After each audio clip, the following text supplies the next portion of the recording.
श्री स्वामी समर्थ. नमस्कार मंडळी, स्वागत आहे तुमचे माझ्या यूट्यूब चॅनलवरती.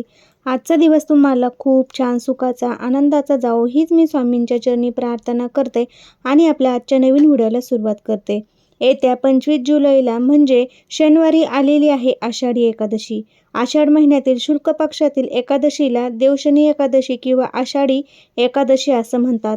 हा दिवस धार्मिक आणि आध्यात्मिकदृष्ट्या महत्त्वाचा मानला जातो. या दिवशी देव निंदस्थ होतात आणि धार्मिक मान्यता आहे. धार्मिक मान्यतेनुसार या आषाढी एकादशीच्या दिवशी भगवान विष्णू 4 महिने हे म्हणजे कार्तिक एकादशीपर्यंत शेषनागावर झोपतात. हा काळ भक्ती, उपवास आणि साधनेसाठी उत्तम मानला जातो. वारकरी संप्रदायामध्ये या दिवसाला अनन्यसाधारण महत्त्व आहे.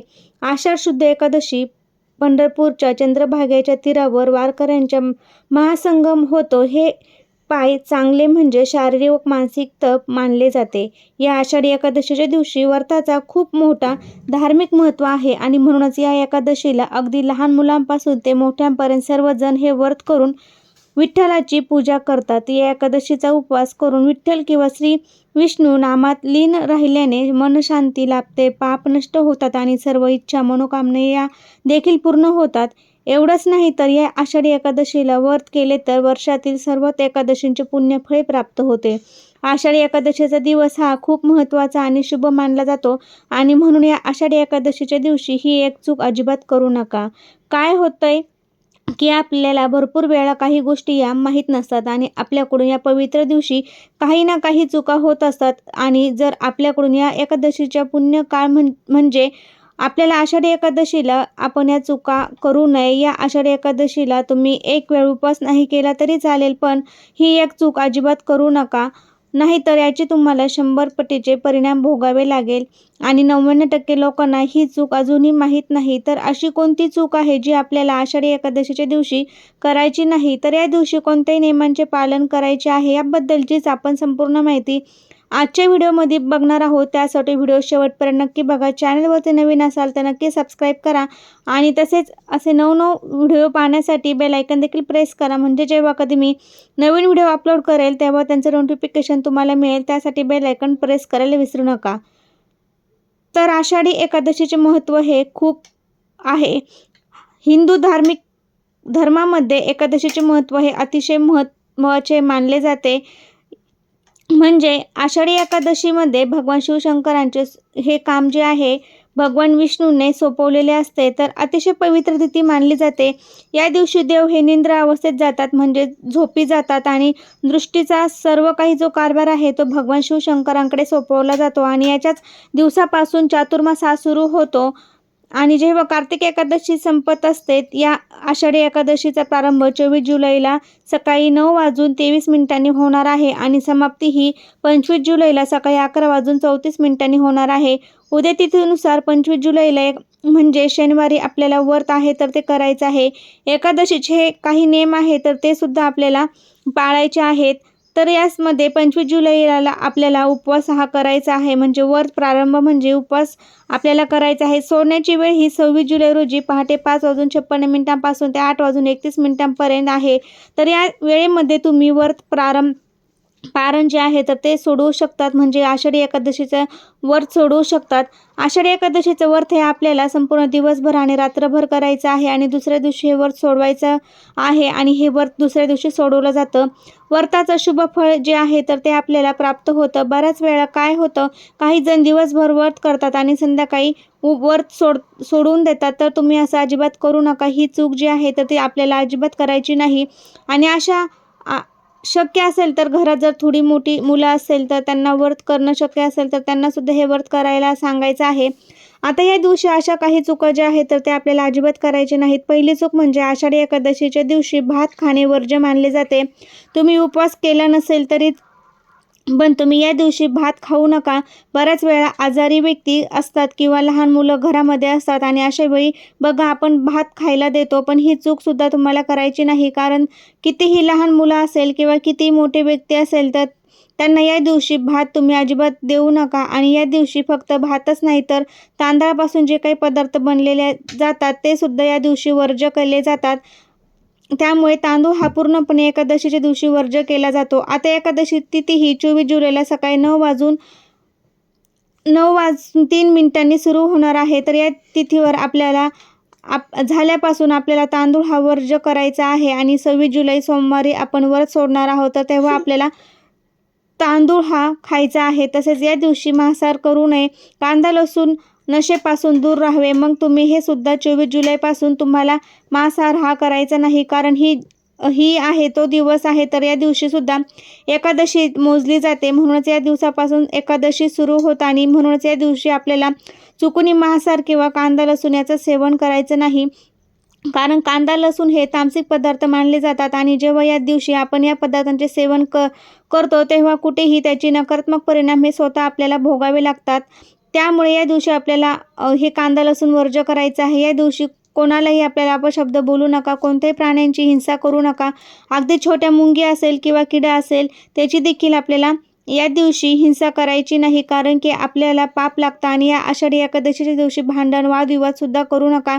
बाहेरच नाही तर घरामध्ये देखील आपल्याला भांडण करायचं नाही. अगदी तुमचे छोटे मुलं असतील तर त्यांना देखील या दिवशी ओरडायचं नाही किंवा त्यांना सुद्धा सांगायचं आहे की घरात भांडण करू नका, कारण की बघा आपली जी काही वास्तू असते तर ती नेहमी तथास्तु म्हणत असते. आपण जे काही बोलतो तेच आपल्या बाबत होत असते. या गोष्टी तुम्ही काळजी घ्यायची आहे. तर आपण या पवित्र दिवशी आपल्या घरात काही नकारात्मक बोललो तर आपल्या बाबत देखील नकारात्मक गोष्टी होत असतात, आणि जर आपण एखादी चांगली गोष्ट बोललो तर आपल्यासोबत चांगली गोष्ट जी आहे तर ती घडत असते. आणि म्हणूनच हा एक नेम देखील तुम्हाला या दिवशी पाळायचा आहे. आता पुढची चूक म्हणजे अशी आहे की या काळामध्ये नकळत ही एक चूक होत असते तर ती आपल्याकडून होऊन द्यायची नाही, परंतु ती आपल्याला अजिबात करायची नाही. तर या दिवशी तुळशीचे पान हे अजिबात तोडायचे नाही. तुम्हाला तुळशीचे पान जे पूजेसाठी लागणार आहे तर ते आदल्या दिवशी म्हणजे 24 जुलैला एकादशीच्या तिथी सुरू होण्याआधीच तोडून ठेवायचं आहे आणि ती तुम्ही 25 जुलै पूजेमध्ये वापरू शकतात, कारण तुळशीला पान ही कधीही शिळी होत नाही, म्हणून तुम्ही 2-3 दिवस अगोदर तोडून ठेवली तरी चालेल. तर आपल्याला तुळशीला एकादशीच्या दिवशी अजिबात स्पर्श देखील करायचं नाही. या दिवशी मार्केटमध्ये देखील भरपूर तुळशीचे पानं विकत मिळतात.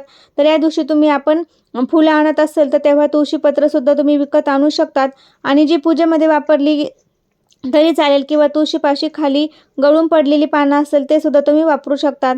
तर अशा प्रकारे हा देखील नेम आपल्याला पाळायचा आहे आणि एकादशीला चुकूनही तुळशीला स्पर्श करायचा नाही, तुळशीला जल अर्पण करायचं नाही आणि तुळशीचे पानसुद्धा तोडायचे नाही. तुळशीची पूजा करताना आपल्या तुळशीला स्पर्श न होऊन देता तुळशीची पूजा करायची आहे, ही देखील काळजी घ्यायची आहे. कारण या दिवशी तुळस माता आपल्या हिरीसाठी व्रत करत असते. आपल्याकडून ह्या चुका होऊन द्यायच्या नाही. व्रतामध्ये अडथळे येतात आणि त्याचे वाईट परिणाम हे देखील आपल्याला कुटुंबावर येतात आणि त्याचे परिणाम भोगावे लागतात. तर ही एक चूक देखील करायची नाही. 100% आवर्जून टाळायचं आहे. चुकूनसुद्धा ही चूक आपल्याकडून होणार नाही याची आपल्याला काळजी घ्यायची आहे.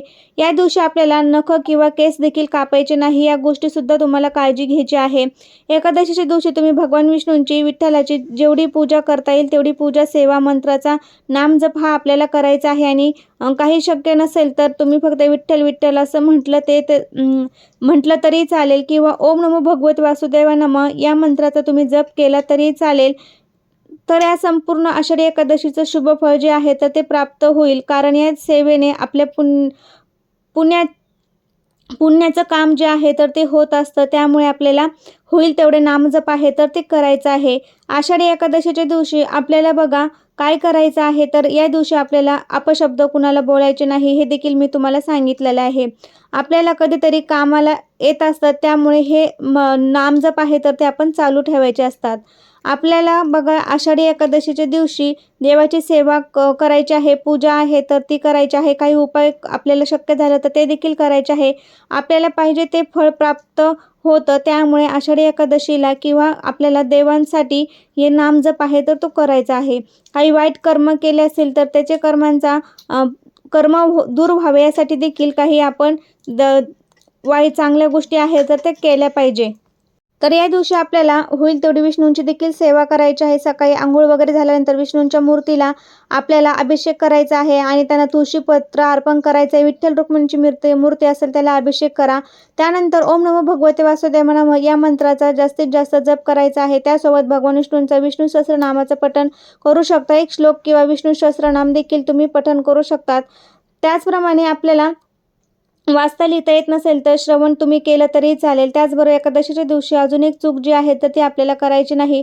तर ती म्हणजे या दिवशी आपल्याला काही रंगांचे वस्त्र जे आहे तर ती परिधान करायचे नाही. अगदी रंगांच्या बांगड्या देखील या दिवशी तुम्हाला घालू नका. भरपूर वेळा असं होतं की मॅचिंगमध्ये आपल्याकडं काही ना काही चुका होऊ शकतात आणि आपल्या कळत नाही न कळत त्या होत असतात. त्यामुळे या दिवशी तुम्ही रंगांचे वस्त्र, रंगांच्या बांगड्या, रंगांचे कपडे किंवा रंगांची टिकली देखील या दिवशी लावू नका. तर या दिवशी पिवळ्या रंगाचे वस्त्र परिधान करू शकतात. पिवळा रंग हा भगवान विष्णूंना आवडतो. तर या दिवशी पिवळ्या रंगाच्या वस्तू, बांगड्या तुम्ही परिधान करू शकता. अत्यंत प्रिय आहे भगवान विष्णूंना. त्यामुळे तुम्ही पिवळ्या रंगाची साडी, पिवळ्या रंगाचे वस्त्र परिधान करू शकता किंवा लाल रंगाचे वस्त्रसुद्धा तुम्ही परिधान करू शकता. तसेच या दिवशी भगवान विष्णूंची पिवळ्या रंगाची फुलं अर्पण करा किंवा तुळशीपत्रसुद्धा अर्पण करू शकतात. कारण तुळशीपत्राशिवाय भगवान विष्णूंची पूजा आणि विठ्ठलाची पूजा ही सेवा पूर्ण होत नाही. तुळशीशिवाय त्याची पूजा अपूर्ण मानली जाते. म्हणूनच तुम्ही मंदिरात पूजा करताना, घरात पूजा करताना तुळशीपत्र नक्की वापरा. विठ्ठलाच्या मूर्तीला नाही, भगवान विष्णूंची मूर्तीही नाही, हरकत नाही. बाळकृष्णाच्या मूर्तीला तुम्ही हे तुळशीपत्र आहे तर ते अर्पण करून प्रत्येक घरात असते तर त्याची पूजा तुम्ही केली तरी चालेल. देव हा एकच आहे, त्याची रूपं आहे तर ती वेगवेगळी असतात. यासोबत तुम्हाला या दिवशी इच्छापूर्तीसाठी हा एक उपाय जो आहे तर तो करायचा आहे. आपल्याला या दिवशी 100% त्याचा प्रभावी उपाय आहे. तर इच्छापूर्तीसाठी तुम्हाला मनात एखादी इच्छा असेल तर ती जर तुम्हाला भगवान विष्णूंकडून पूर्ण करून घ्यायची असेल तर हा उपाय करायचा आहे. हा एक तुळशीचा पानाच आहे म्हणून आपल्याला तुळशीचं पत्र लागणार आहे आणि तुळशीपत्र सांगितल्याप्रमाणे आपल्याला आदल्या दिवशी तोडून ठेवायचं आहे किंवा आपल्या खाली पडलेलं असले तर सुद्धा चालू शकतं. तर आपल्याला तुळशीपत्र असेल ना तरी चालेल किंवा 11 तुळशीपत्र असेल तरी चालेल किंवा 108 तुम्ही तुळशीपत्र घेतले तरी चालेल. तुळशीपत्र घेतलं की आपल्या देवघरातील देवांची जी पूजा आहे ती करून घ्यायची आहे आणि दिवा लावून घरात प्रसन्न वातावरण, अगरबत्ती लावून करून घ्यायचं आहे.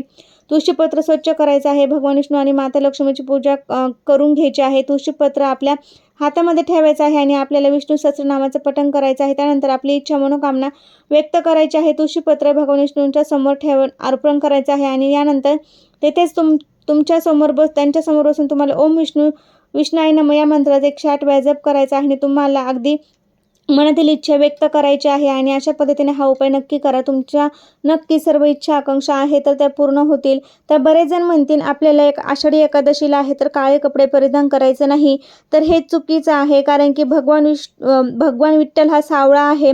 तर आपल्याला भगवान विठ्ठल हे बुक्का लावत असतात तर तुम्ही भगवान विठ्ठलांची पूजा करत असताना काळे वस्त्र परिधान केले तरी चालेल. फक्त विष्णूंची पूजा करत असताना पिवळे वस्त्र परिधान करा. तर अशा प्रकारे काही नियम आहे तर ते आपल्याला पाळायचे आहे आणि उपवास नाही केला तरी चालेल. पण ह्या चुका ज्या आहे तर ते आपल्याला अजिबात करायच्या नाही.